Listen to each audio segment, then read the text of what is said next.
मेरा नाम प्रतीक मिश्रा है। मैं वेस्ट बंगाल के एक गांव में रहता हूं। मैं अभी इंजीनियरिंग का अभ्यास कर रहा हूं और साथ में मैं एक सोलो बाइक राइडर भी हूं। मैं अक्सर छुट्टियों के दिन या फिर वीकेंड पे अपने बाइक लेकर लॉन्ग राइड पे चला जाता हूं। एक दिन मेरे साथ कुछ ऐसी घटना घटी जिसे आज भी सोचता हूं तो मेरे शरीर की रूह तक कांपने लगती है। आज से 2 साल पहले की बात है। मैं अपने बाइक लेकर कोलकाता लॉन्ग राइड पे गया था। रास्ता 3 दिन का था, इसलिए मुझे पहले से ही होटल बुक करनी पड़ती थी। एक बार रास्ते में मुझे बहुत भूख लगी थी, इसलिए मैंने अपनी बाइक को साइड में पार्क किया और पास में नाश्ते की दुकान पे जाके 2 वड़ा पाव खा लिया। बाद में मैंने अपनी ट्रेवलिंग की शुरुआत कर दी। कुछ समय बाद शाम को अचानक मेरे पेट बिगड़ने लगा। मैं होटल पे जा सकूं इतना समय भी नहीं था, इसलिए मैंने पास में सुलभ शौचालय पे एंड यूज का उपयोग किया। वहीं पे मुझे किसी के पायल की आवाज सुनाई दी। मुझे कुछ अजीब सा लगा कि पुरुष के शौचालय में एक औरत का क्या काम। इसी समय वहां की लाइट चालू बंद होने लगी। मैं तो को डर के मारे कांपने लगा। मेरे शरीर के रोंगटे खड़े हो गए। मैंने जोर से आवाज लगाई, कौन है जो यह मजाक कर रहा है? बाहर निकल के तुझे छोड़ूंगा नहीं। थोड़ी देर बाद वहां सब ठीक गया। मैं जल्दी से बाहर निकलने की कोशिश कर रहा था, लेकिन वॉशरूम का दरवाजा नहीं खुल पा रहा था। मैंने चौकीदार को आवाज लगाई, तो उसने आके देखा तो दरवाजा बाहर से खुला था। फिर उसने आवाज लगाई, दरवाजा खुला है, आप थोड़ा धक्का लगाए। मैंने धक्का दिया तो दरवाजा खुल गया। मैं पैसा देकर बाहर निकल ही रहा था कि फिर से मेरा पेट खराब होने लगा। मुझे वापस उस खतरनाक वॉशरूम में नहीं जाना था, लेकिन मेरे पास और कोई चारा भी तो नहीं था।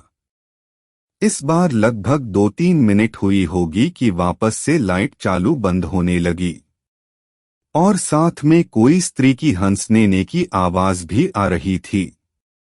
मुझे काफी डर लगने लगा था। मैं जल्द ही अपना काम पता के बाहर निकलने की कोशिश कर रहा था, लेकिन मैं वहीं से उठ ही नहीं पा रहा था। मुझे ऐसा लग रहा था कि कोई मुझे पर बैठ गया हो। मैं अपनी पूरी ताकत लगा के खड़ा हो गया और दरवाजा खोल के बाहर निकल गया। बाहर देखकर मैंने देखा कि सुलभ शौचालय का मुख्य दरवाजा बंद था और उस पर काफी सारे जीव जंतु चिपके हुए थे। यह सारा खौफनाक दृश्य देखकर मेरे तो प्राण ही निकल गए हो ऐसा महसूस होने लगा। मैं जोर जोर से रोने लगा। वहां पे काफी अंधेरा था और काफी दुर्गंध भी आ रही थी। मुझे लगा कि मैं यहां से कैसे बाहर निकल पाऊंगा। उसी वक्त मेरे सामने एक बड़ी बड़ी लाल आंखें वाली, लंबे बालों वाली भयानक औरत खड़ी थी। उसे देखकर मेरे तो होश ही उड़ गए। मैं तुरंत ही दरवाजे की ओर दौड़ा, लेकिन घबराहट की वजह से मेरे पैर फिसल गए और मैं नीचे फर्श पे गिर गया।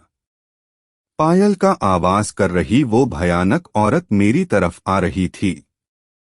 उसे देखकर लगा कि आज मेरी जिंदगी का आखिरी दिन है, अब मैं बचने वाला नहीं हूँ। थोड़ी ही देर में वो औरत मेरे पास आकर बैठ गई और मुझे जानवर की जैसे सूंघने लगी। मुझे अपनी मौत साफ साफ दिख रही थी। फिर मैंने अपनी सारी हिम्मत लगा के एक आखिरी कोशिश करके जोर लगा के खड़ा हो गया और जोर जोर से दरवाजे को हिलाने लगा। थोड़ी ही देर में दरवाजा टूट गया और मैं बाहर निकल गया। जब मेरी नजर बाहर खड़े लोगों के सामने पड़ी तो मैंने देखा कि लोग मेरे सामने ऐसे देख रहे थे जैसे मैं कोई पागलखाने से भाग आया हूँ। लोग मुझे यहाँ तक बोलने लगे कि पागल है क्या, पी के आया है। तभी वहां पास में खड़ा आदमी ने मेरे पास आके पूछा कि भाई तुम वहां अंदर क्या कर रहे थे। मैंने कहा भाई मैं कोई अंदर घूमने नहीं गया था, बल्कि टॉयलेट करने के लिए गया था। मेरी बात सुनकर उस भाई ने मुझसे कहा तुम जरा पीछे मुड़कर तो देखो। मैंने जब उस आदमी की बात सुनकर पीछे मुड़कर देखा तो मेरे तो होश ही उड़ गए। वही कोई भी शौचालय नहीं था, बल्कि एक पुराना टूटा फूटा खंडाल मकान था। ऊपर वाले की मेहरबानी थी कि मैं सही सलामत बच गया और उस भयानक देखने वाली चुड़ैल की चंगुल से बच निकला। दोस्तों, अगर आपको मेरी